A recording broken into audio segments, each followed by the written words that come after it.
activists, advocates, and organizers doing the work across the South and Appalachia. I'm your host, Lauren Kari. Today, I'm joined with two advocates and organizers with Kentucky Health Justice Network, Savannah Trebuna and Jaz Williams. Savannah is a native Louisvillian with a heart for social justice and a professional focus on reproductive justice and abortion access. She is an experienced community organizer for progressive legislative campaigns, electoral work, and C3 educational campaigns.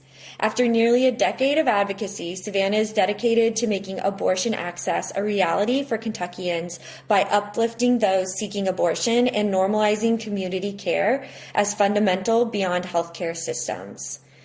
Jaz Williams is a trans disability rights organizer, culture worker, and educator. His work focuses on autonomy, pleasure, and collective liberation. He currently works as the trans health director for the Kentucky Health Justice Network. When Jaz isn't working, you can find him world building for his D&D campaign, obsessing over vampires, and enjoying every pleasure that life has to offer. I super love that. Well, thank you guys both for coming on and talking with me this evening outside of work hours.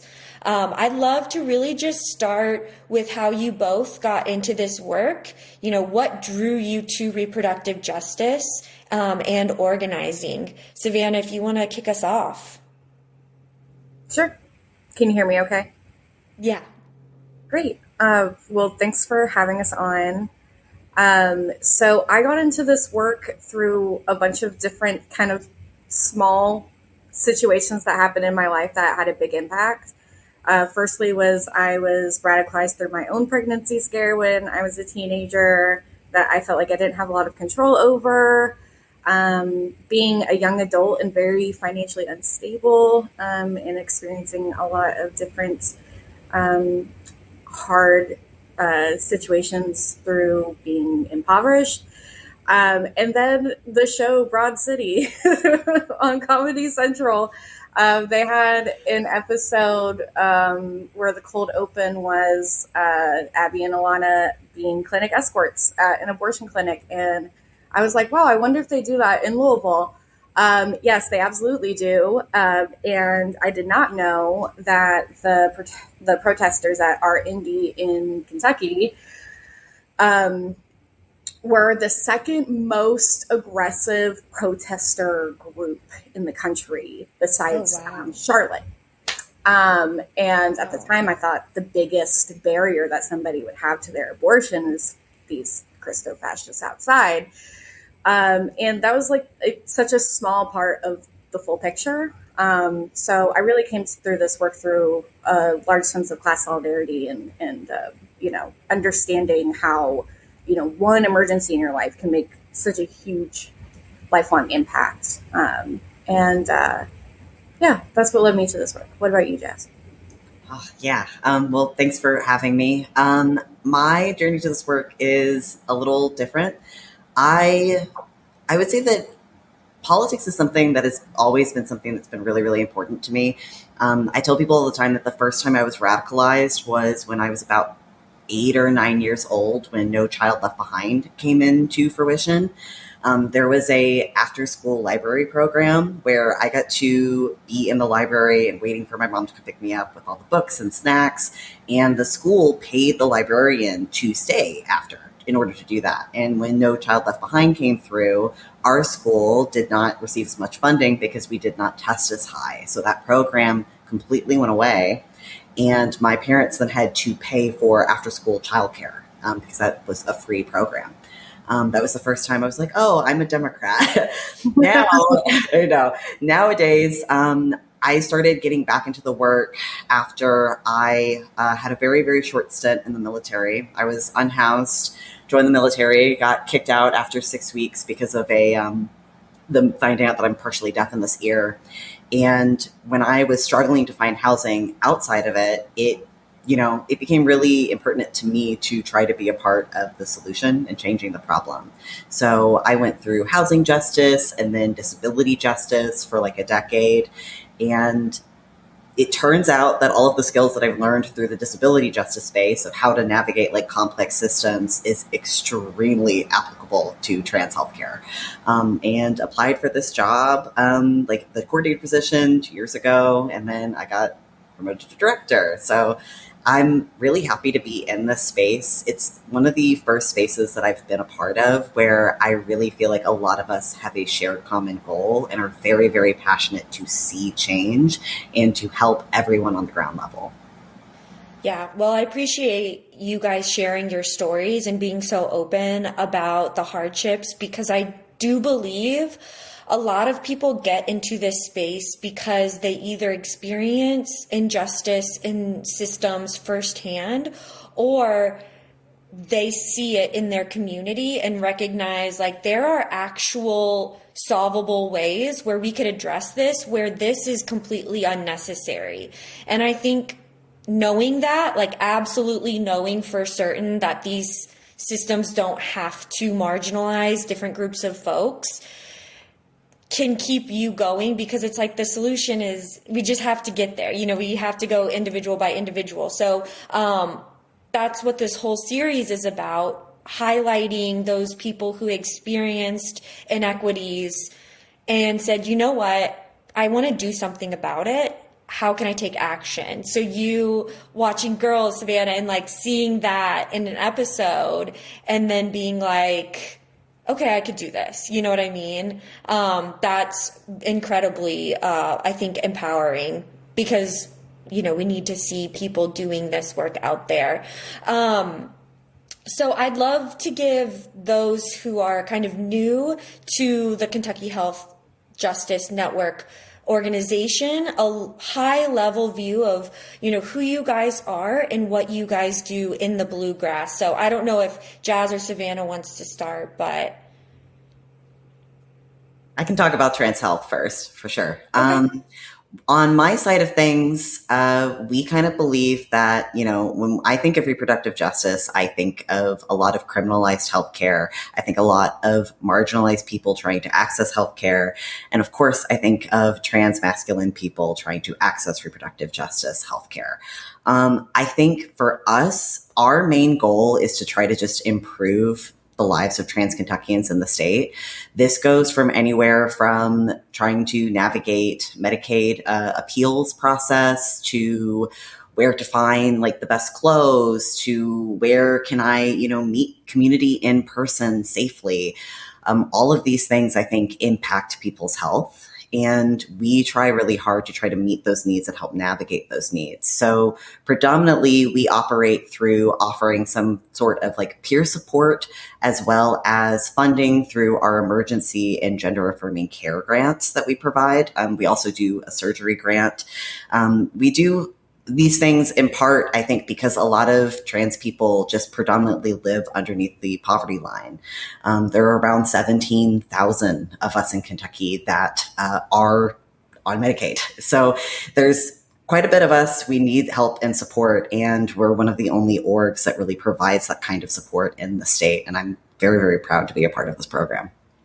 That's incredible. The fact that you guys have grants and real, tangible, material ways for people to access care, and that's in gender affirming care, I think is just so important, because I haven't heard of any organizations in my area that are doing that. So to know that an organization in Kentucky is, I think that's super important for people to know as a resource too. And then Savannah, do you want to talk about the abortion fund side of the organization? Yeah, of course. So very similar to the work that the Trans Health Advocacy program does, both informed by the Reproductive Justice Framework. We have community members that reach out to us and we support them in material ways, instead of, you know, just asking them to vote or asking for them to canvass, which, you know, are very supportive things that you can do, but do not really kind of get at what people need right now.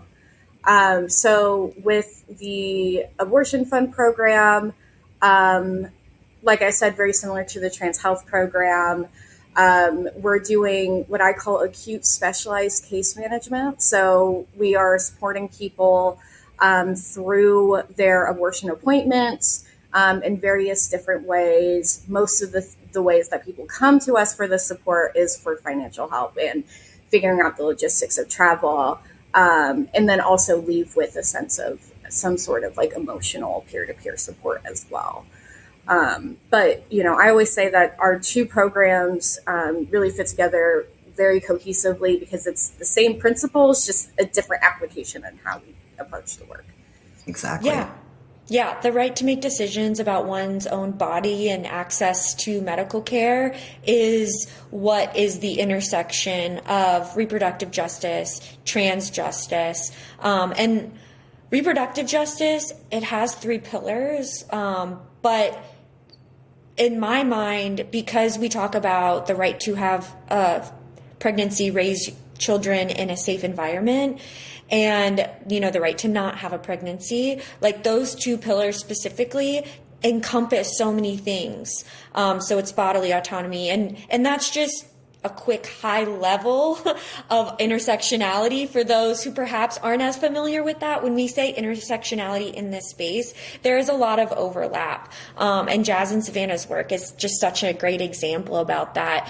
I know I was like, let's go high level, but I would really like to hear, do you guys have a hotline, or if there's someone who is in need of care or access, what does that process look like? I know with the abortion funds that I support and volunteer with, there's a hotline where someone is manning the phones. Can you guys speak to how that process works?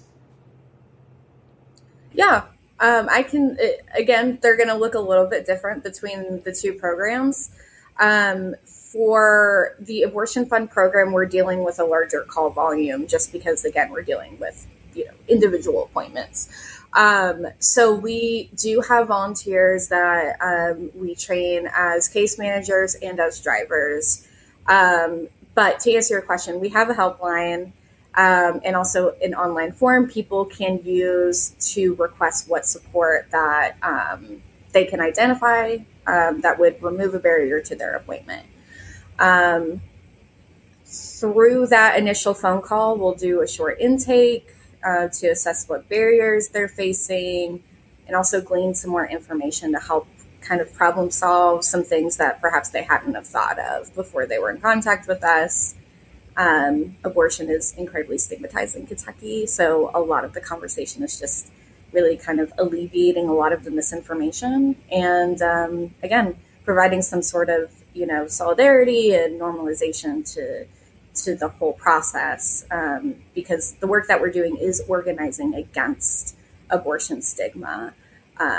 So our interactions reflect that thought.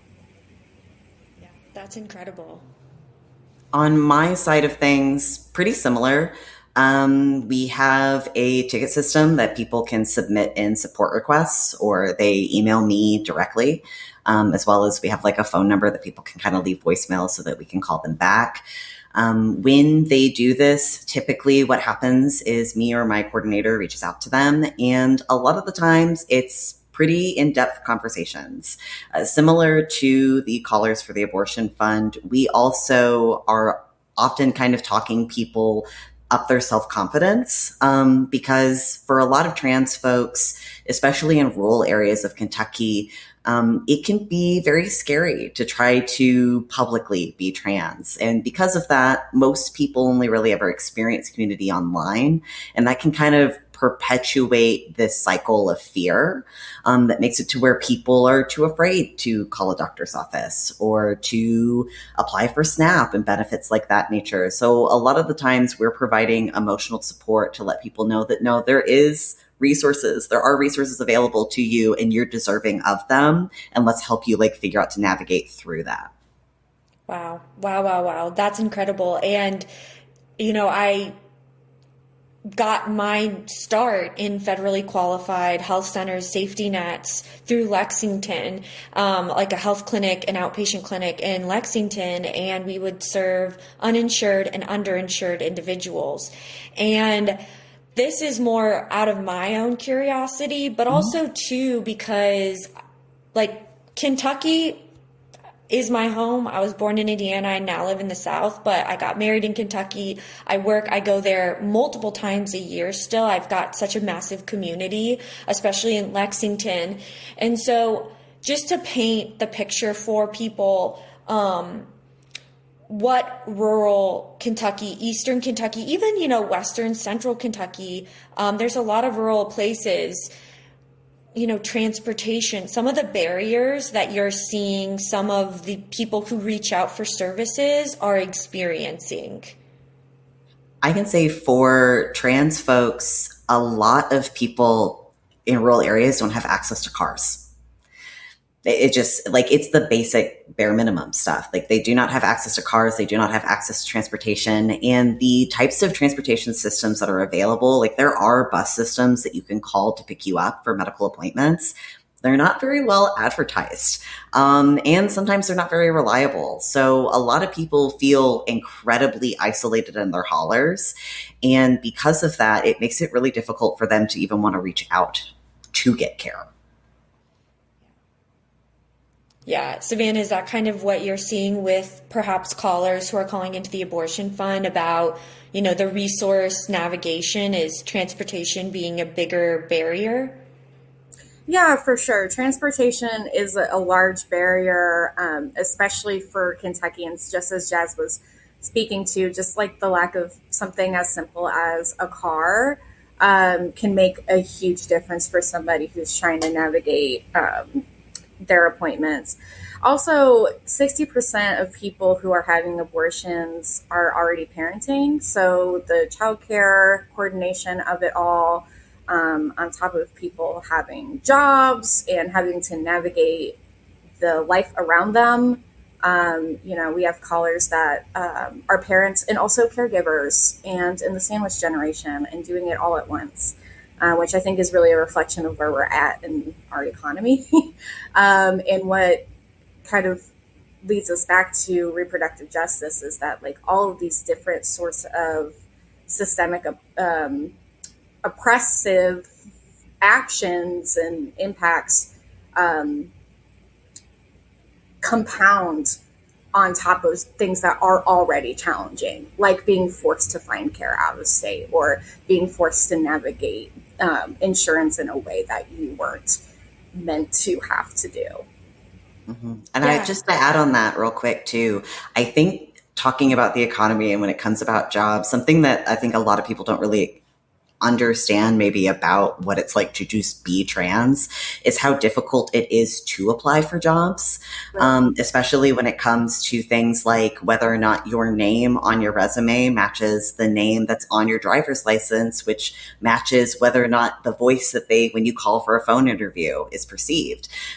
There are several trans people that I can think of that immediately come to mind where they have had difficulty being able to get jobs. Everything is fine up until they get to the interview point where they're faced with some kind of discrimination. And when you live in a town of only 5,000 people or less, that can be really, really challenging in order to just maintain an income, which is something that a lot of trans people are facing.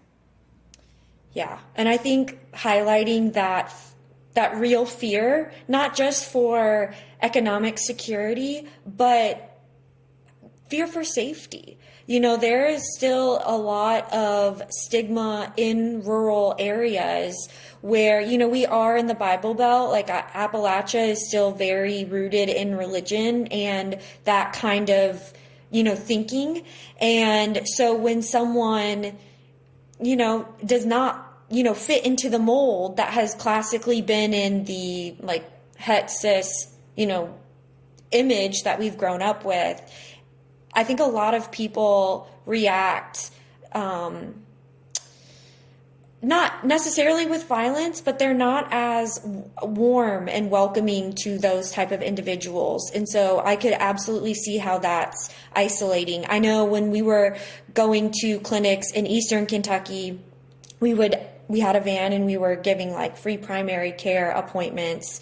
We would go to Harlan, Kentucky, and we would go to areas where they don't even have broadband. So think about, Savannah and Jaz, they're navigating these massive barriers, and there are groups of people who don't even have access to broadband to contact them unless perhaps they could walk to a Dollar General and get on Wi-Fi, or like that, because that's also a very real thing. So they don't have the resources, or sometimes there's libraries that's close to haulers, but sometimes there's not. So I just am grateful that you all are speaking to what individuals really have to, face as they are thinking about care for themselves. So I think we talked about regional and geographic context as it pertains to the work that you are doing. This might be more in Savannah's wheelhouse, just due to her work in campaigns and legislation. But I would love to know what the rules are right now for Kentucky, where we are at with bans. Is there a certain week limit where people can receive care? Yes. So no, abortion is banned through a trigger ban that was passed in 2019. So, 3 years before Roe versus Wade was overturned, our conservative supermajority already had, their sleeves rolled up trying to find the easiest way to, make this happen. So currently, the only exception for one to have an abortion in Kentucky is based on the life endangerment of the person who is carrying. However, that doesn't really fare well in an actual medical emergency, because these things can become incredibly subjective and time specific. So, for example, we've had callers before, and while this isn't the norm, this is definitely something that I can tell you has happened multiple times, where somebody will tell us, I don't understand, this is an intended pregnancy, but I was told if I don't get an abortion, I will die. Why aren't they operating on me? Why aren't they intervening right now? And the answer is because it's not legally opaque for them to do so. So that's the legislative reality in Kentucky in terms of the ability to receive an abortion in Kentucky and what providers are available. As you said before, this is a regional context now that all the people that we're supporting are getting appointments at a brick and mortar clinic. In those cases, the access landscape continues to expand because we're not just looking at the state policies in one state bordering Kentucky. Kentucky borders 7 states, and 3 of them are able to provide abortions just at different policy limits. So Ohio has a 2020 or a 22-week ban. Virginia has a 28-week ban, and Illinois goes up into the 30s. If you're a minor, these things change. So I'm sorry, it's not an incredibly straightforward answer, but no. That is also by design, obviously. Yeah. And that just goes to show the nuance in which you guys are navigating with the individuals who call the hotline, trying to figure out, okay, Ohio would be the closest. It would be just right over the river. But unfortunately, you're past that. We need to get you to Illinois. That changes the conversation of transportation, of childcare, if they need that, and then of cost, right? Because that's increased amount of cost. So, yeah, I think everyone in the South is trying to navigate, from a Florida perspective, we're trying to get people to North Carolina, and then if not North Carolina, Virginia. And I think that's, just because every state is completely different. And can you speak to if there's any exceptions in Kentucky? Or, you had mentioned the health of the individual, but as far as sometimes there's rape exceptions. Is there anything like that in Kentucky right now? No, there's not.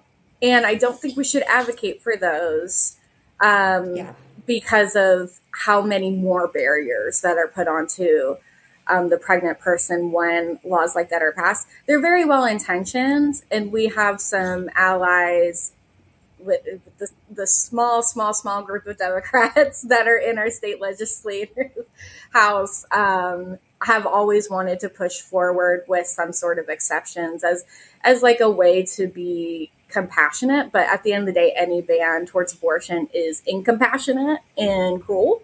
And so I definitely hope that we kind of get away from the exceptions conversation, purely because it's not really effective in the ways that it's intended to be, unfortunately. Yeah, no, absolutely. You're completely right. And I think in my eyes, Kentucky has the strictest trigger ban that was enacted when everything went down. And please correct me if I'm wrong, but I think it was in 2024. Maybe it was 2025. Everything is a big blur nowadays. But I think Governor Beshear had actually vetoed some pretty intense anti-abortion legislation, and it had ended up coming around where the governor had vetoed this legislation, and then the House and Senate actually reconvened to override that veto. Do you remember I know I'm putting you on the spot here, but now that I'm thinking about what's been going in the state house, I remember, because it was such a massive deal, having, the governor veto it and then the reps being like, no, we're going to actually override your veto. I know it was something abortion related. Can you recall off the top of your head? I think I know what you're referring to, and it was HB 451, or 491, 451. I'm thinking of Fahrenheit. It was in 2022. It was right before Roe versus Wade had been overturned. It was in April. And it is not new for our conservative majority to override vetoes. They have a whole 9 days, I think, to do so. It's really unfortunate because while it's still like this time-bound thing, and all of our allies are, well, you never know what could happen. They could forget to override this veto. If it's a wedge issue, they will not forget. So I think in that circumstance, if what you're describing is what I'm thinking, in that circumstance, it was this large anti-abortion omnibus bill that the biggest problem that it was going to have immediately in April of 2022, because it definitely was not constitutional at that time, which is so sad to say. But at the time, it was not constitutional to ban abortion entirely. So it was an administrative burden because of how many additional processes had to go through for somebody to get their abortion. By design, this was the whole point. Yeah. The Andy Beshear vetoed it, and it was very swiftly overridden. Basically, any bill that's going to have a lot of eyes on it and become more controversial is going to have a showdown when it gets down to the overriding veto power time. Well, and not only that, I will like to add too that when Andy went to ban conversion therapy through just his own edict, the next legislative session, the Republican super majority went out of their way to make conversion therapy legal again in the state. So legislative pathways for repro justice, it's just not really a reality in our state. Yeah. And I think that's a really important point to make is, when you talk about how this legislation has been going on since 2022 and this work for conversion therapy, getting it back legal, a lot of this draconian legislation and regulation has started in the South. It's almost like they soft launch these very regressive laws in the South to people who are rural, who perhaps live underneath the poverty line. And then, once it becomes more of not accepted, but once it becomes a thing, it is harder to undo. And so then it just becomes a part of, well, this is the way life is. And it's more so accepted of this is just how it's always been and this is how it is. And unfortunately, I fear that in the South, there's been that level of learned helplessness where we just see what's happening in the legislature, who's undoing vetoes or, soft launching these crazy things that we then see are adopted at a federal level. And I think that's also a reason for this series is shining a light on organizations such as you guys who are able to be a little bit of, no pun intended, the canary in the coal mine, where you can say hey, this is what we're seeing. It's absolutely going to be adopted at the federal level. This is why you should care about what's happening in Kentucky, even if you don't live in Kentucky. So I love that you guys bring this up. And Jaz, I would love to, speaking about conversion therapy and legislation on that side, kind of go back to when we were speaking a little bit at the intersectionality of it. And you mentioned, how that plays out in your work. But would you be able to talk about the barrier of trans people within the broader reproductive justice ecosystem? I think, in prior conversations leading up to this, talking about the anti-abortion groups backing politicians who want this, regression on reproductive justice kind of have that overlap in the area that you're working in. Yeah, absolutely. I mean, fundamentally, what the Christo-fascist wants is to deny all of us of our autonomy, whether it be our bodily autonomy or just culturally what we're allowed to do and what we're allowed to say and think. When I think of the intersection between trans health and repro, I often think about how they specifically like to target feminism and weaponize feminism in a way to create a wedge issue between our communities where there should be none. When we think about protecting women and girls and these fake concerns that people have, it makes it really easy for people to go, well, we think about mothers. And if we talk about the fact that there are so many seahorse dads out there, that we are taking something away from cis women, which is just not the case. I don't know anything when I think about collective liberation. The whole point of it is that if we raise, the most marginalized among us up, it raises us all up. So in part for me, when I think about how these things are combined, ultimately it comes down to the fact that they really, really want to instill and maintain patriarchy. And if we think about trans people just in general, we are people who are at the front lines of deconstructing gender. And when you deconstruct gender, you deconstruct the patriarchy. And that is, I think, their biggest fear. And I think that that's why a lot of these movements tend to go hand in hand. Yeah, no, that's incredibly well said because it's a status quo, right? You've got a power imbalance and there are levels of oppression. So I definitely want to underscore, underline, bold, italicize you saying, centering those who are most marginal, because that is the way to collective liberation, are those individuals who I think are seen as the fringe, but those are the individuals that we need to be lifting up and supporting the absolute most, hands down. So, Jaz, this is kind of a question more geared towards you. As you are getting people healthcare, because we are kind of in this like space of anti-trans legislation. What specifically in Kentucky, I don't know if there's any state laws that have been impacting the trans community.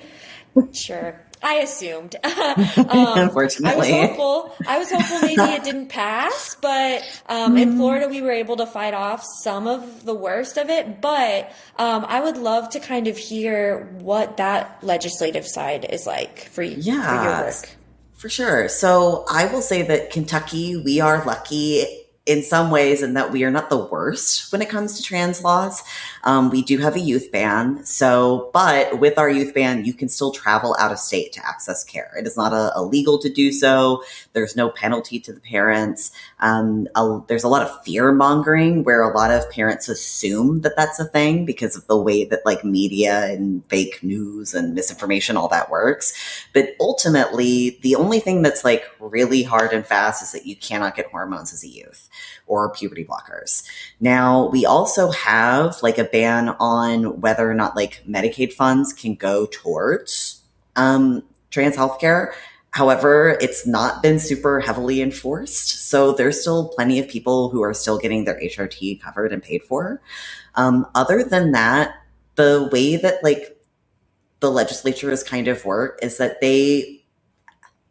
I truly don't think that we are as big of an issue as in other states because we have a super, super majority and our Republicans don't have to peddle like trans hysteria and fear in order to get in the news and win elections. So predominantly a lot of the harsher bans that you see across the country kind of just aren't here.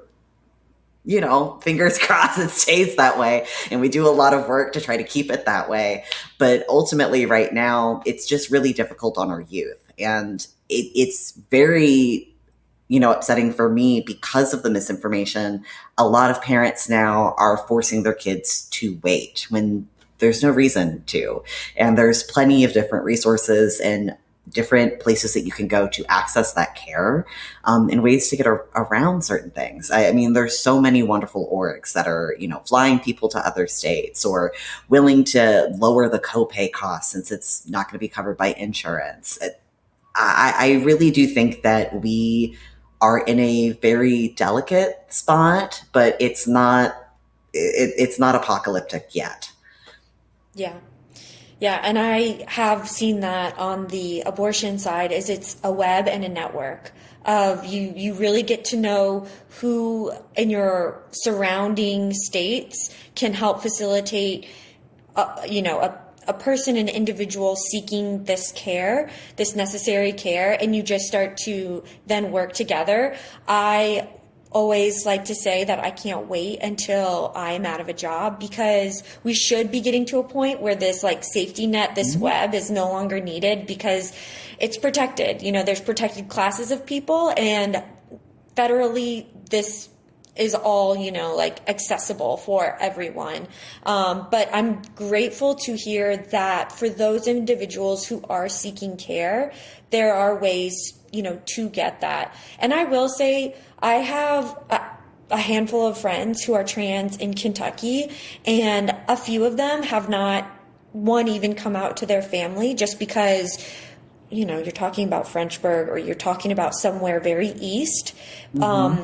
That's not acceptable. And then also to concerns over work, their job security, if they were to actually come out as who they are. So again, just wanting to reiterate that stigma that could inhibit people actually taking further action. No, it's really tough your first year of transition. It's, a lot of us talk about it as second puberty. And when you're going through all of these changes, it's, most of us are very visibly trans that first year. I'm still early in my medical transition and I'm still very much getting misgendered.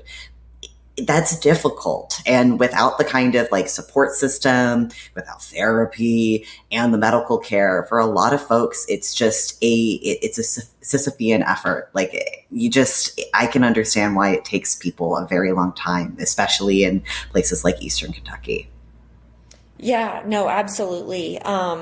Thank you so much for being open about your own journey, because I think these conversations are important to see, where people are in their own journeys and even with their own abortion stories as well. The more we can talk about this in a very real one-on-one way and with real life stories, the better things are.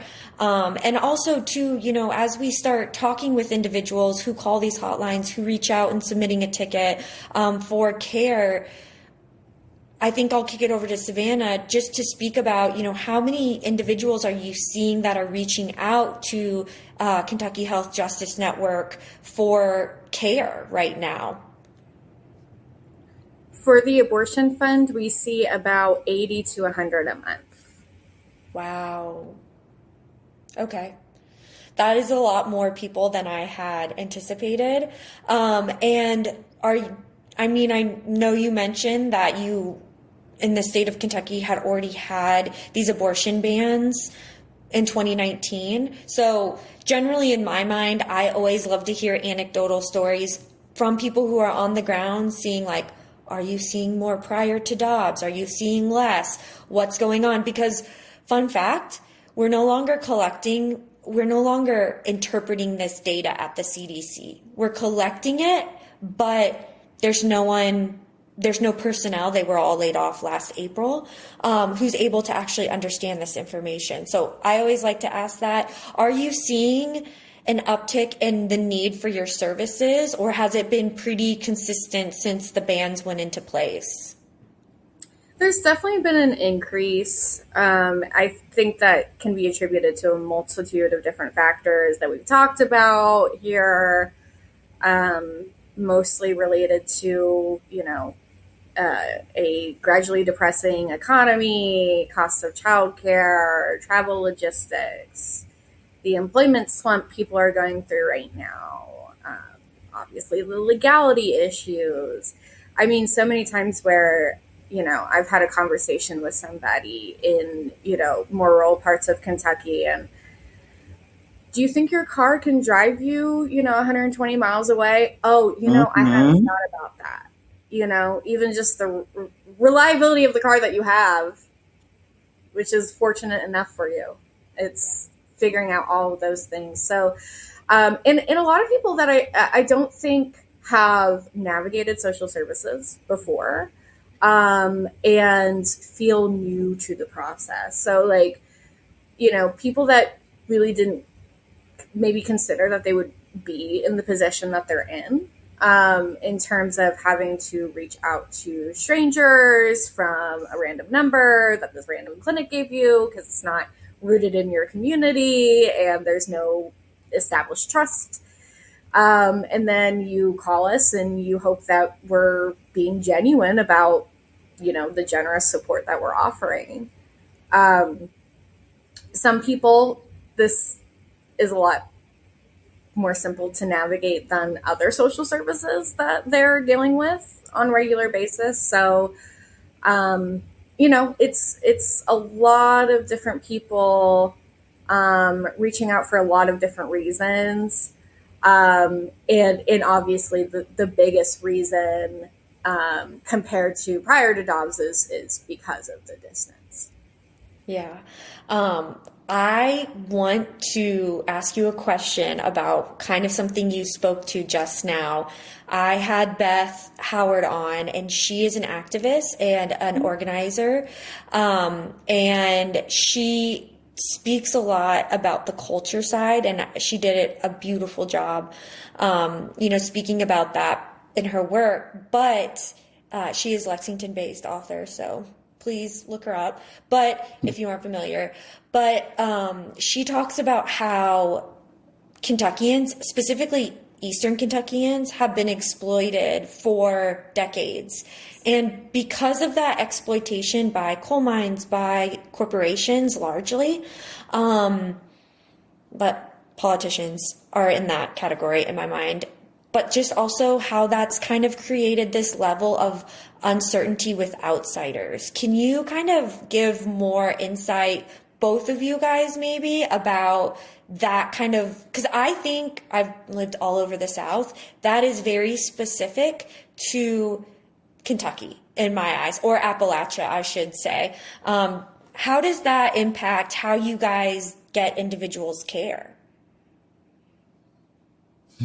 Well, I can say, from a policy standpoint, because the Kentucky Democratic Party does such a horrible job at actually investing in people within their communities and having leadership within their communities that could really benefit from the resources that they have.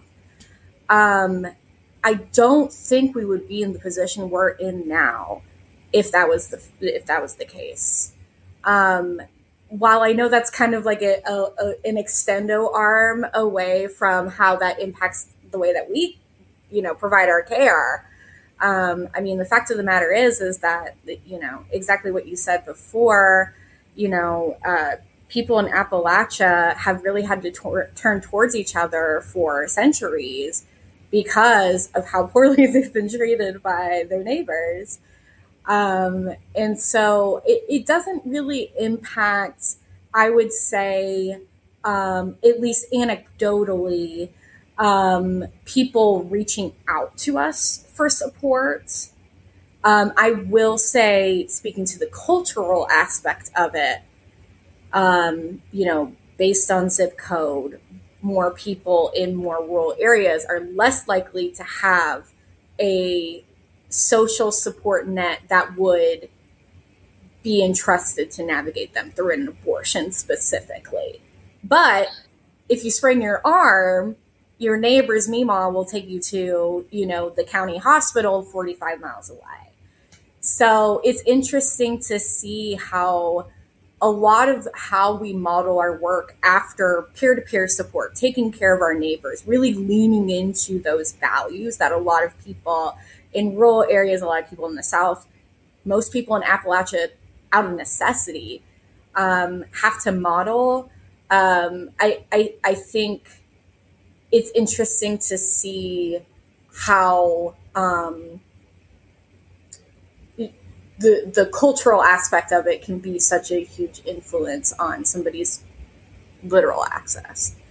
I hope that answers your question. I think I went on like this weird roundabout. No, I think it answers it, because I also want to say that one of the things that's, a lot of people don't understand about Appalachia is the reason why we have that culture is because people from out of town would come into our towns and kill us. It's not just, we don't like those city slickers. It's no, the men from the companies would come and they would quite literally murder people. So I think about how communities will come in together, just like, yeah, you're absolutely right. Someone will drive you to the hospital if you sprain your arm. It's very, in my opinion, very similar to how our trans ancestors have been this entire time. We are a community that comes together to take care of each other, even when we might not like each other. But when it comes to the controversial aspects of healthcare, you still kind of have to toe the social norm line. And so it can be really difficult to ask for help and to navigate those resources. Yeah, I think my experience firsthand of being an outsider, I was living in Lexington and going to Eastern Kentucky a lot. Once I was around and I was kind of like shown that I was, respectful, and I was there for, a way to just facilitate them getting care, bringing the care to them to address transportation. A lot of people walk in Appalachia, or they try to get to someone who does have a car.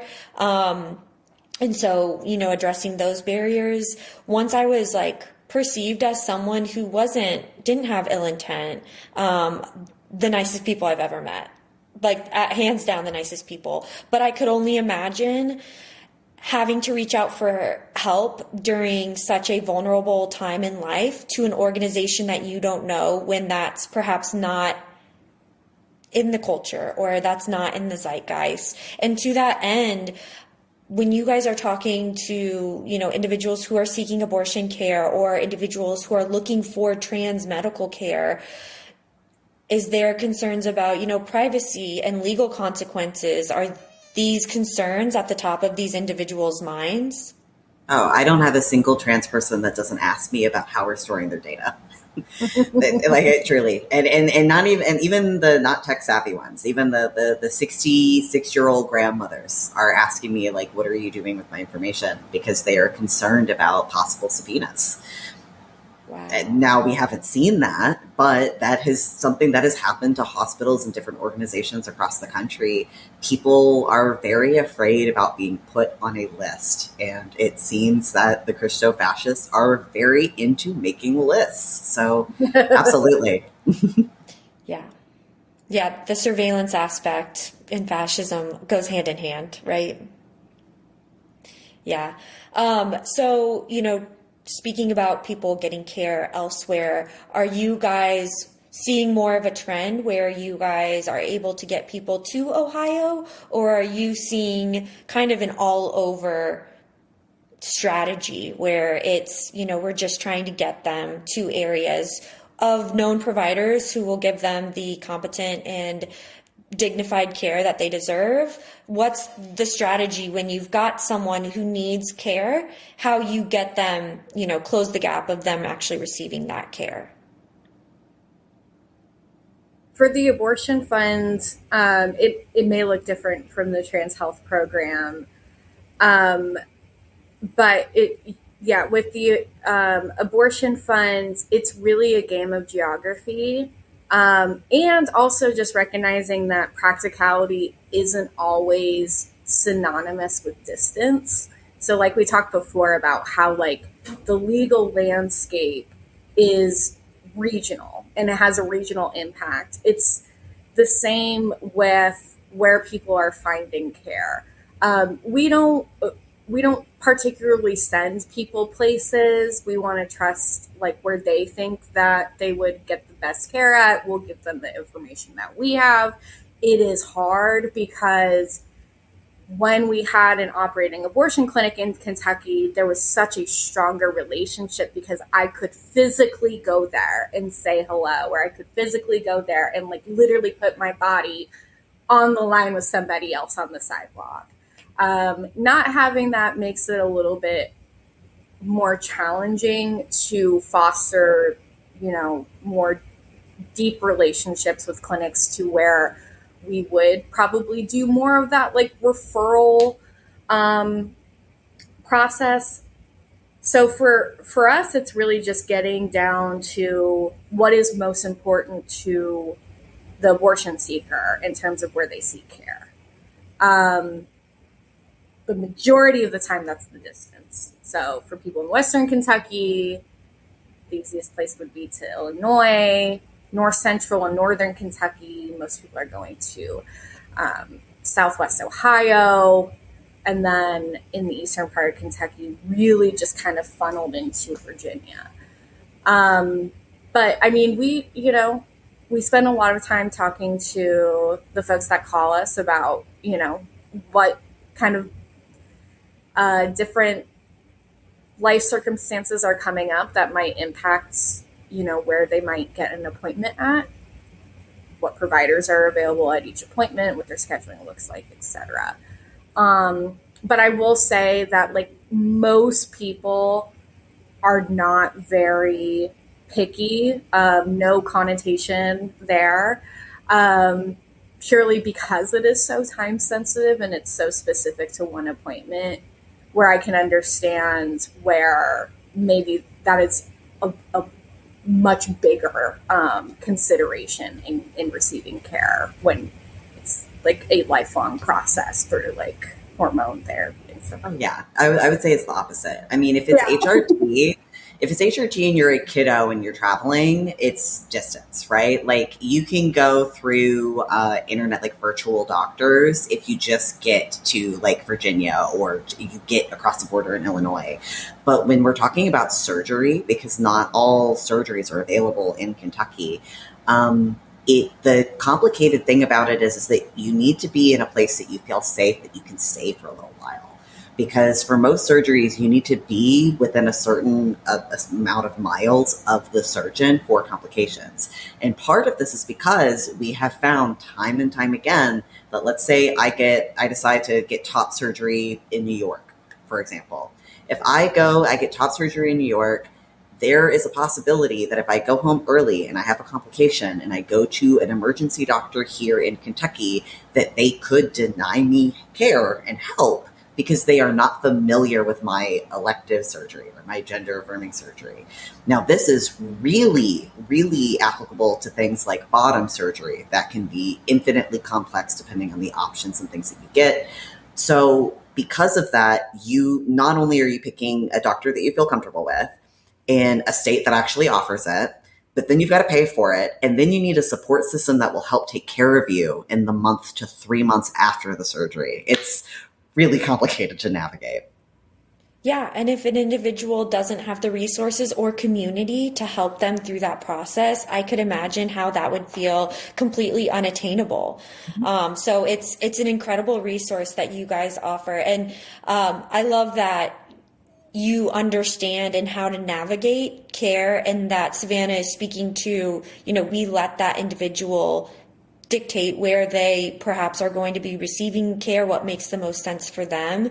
Because again, having that control, it's a decision, and having that control and that decision and that say is critical.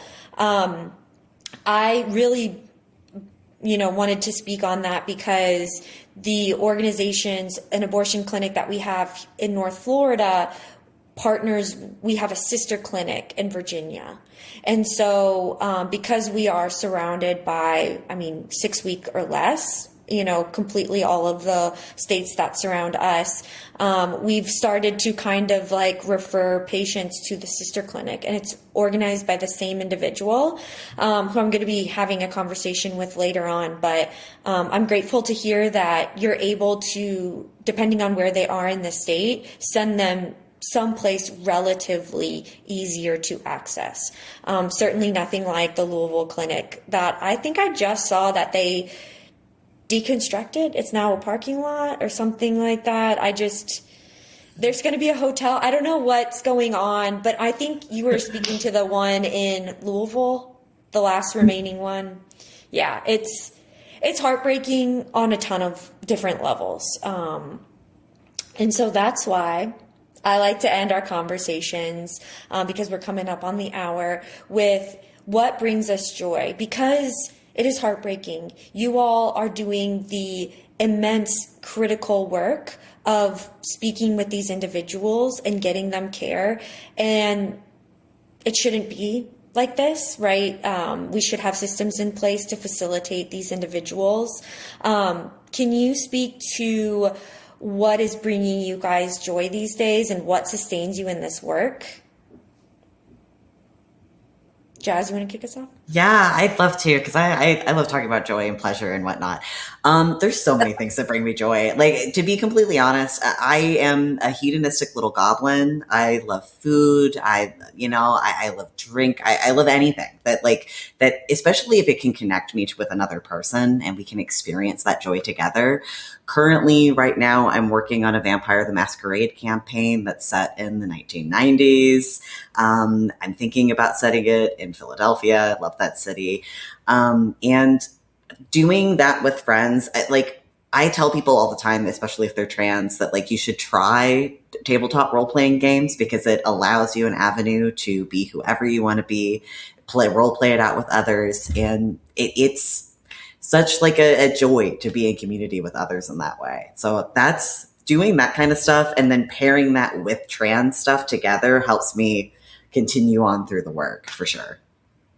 I love that's just such a part of your life. It's not something you have to be like, I need to go out of my way to do that. That's incredible. Vampires are my special interest. Oh my goodness. That's wonderful. We're going to have to talk offline, because I want to hear more and I want to learn more. Savannah, what about you? I think that community is incredibly important. I do think that we all have a personal responsibility to take care of each other, and that is not just for the protests or for the phone bank or whatever. So I find joy in the people that brought me to this work, the people that I work with, and, inspiring our callers too. I mean, being able to plant a seed for somebody who may not otherwise have seen themselves, like myself, um, supporting abortion access in the way that we are, is incredibly rewarding and fulfilling. Oh, I love that. And I think to see individuals go through that process of receiving care, coming out the other side, or even learning more about what resources you have to offer, and then maybe transmuting that into action. I mean, I think that would be incredibly rewarding and fulfilling on its own. But so I'm going to go ahead and wrap up. I will be including in the show notes all of the information on individuals on how to donate to Kentucky Health Justice Network, as well as if they wanted to volunteer, or if they know of any individuals who are seeking care or they themselves are looking to utilize y'all as a resource. Thank you so much for this conversation and for everything you guys are doing for folks in Kentucky and really across the region. If you are in the Bluegrass, and please consider giving or volunteering your time. And thank you so much for making Southern Voices possible. And I look forward to staying connected with y'all. Oh, thanks for having us. You. Yeah, bye guys. Have a good one.